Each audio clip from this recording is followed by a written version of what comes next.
بسم اللہ الرحمن الرحیم۔ السلام علیکم۔ نبوت کے چھٹے برس کا ذکر ہے کہ ایک روز ہمارے نبی صلی اللہ علیہ وآلہ وسلم کوئی صفا پر بیٹھے ہوئے تھے۔ ابو جہل وہاں پہنچ گیا۔ اس نے نبی کریم صلی اللہ علیہ وآلہ وسلم کو پہلے گالیاں دی، اور جب نبی صلی اللہ علیہ وآلہ وسلم گالیاں سن کر چپ رہے تو اس نے ایک پتھر حضور صلی اللہ علیہ وآلہ وسلم کے سر پر دے مارا، جس سے خون بہنے لگا۔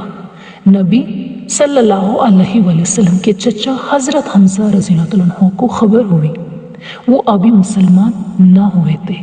قرابت کے جوش میں ابو جہل کے پاس پہنچے اور اس کے سر پر اس زور سے کمان ماری کہ وہ زخمی ہو گیا۔ حضرت حمزہ رضی اللہ عنہ پھر نبی صلی اللہ علیہ وآلہ وسلم کے پاس گئے اور کہا، بھتیجے تم یہ سن کر خوش ہوگے کہ میں نے ابو جہل سے تمہارا بدلہ لے لیا۔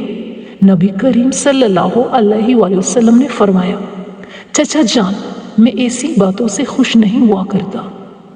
ہاں اگر آپ مسلمان ہو جائے تو مجھے بڑی خوشی ہوگی۔ حضرت حمزہ رضی اللہ عنہ اسی وقت مسلمان ہو گئے۔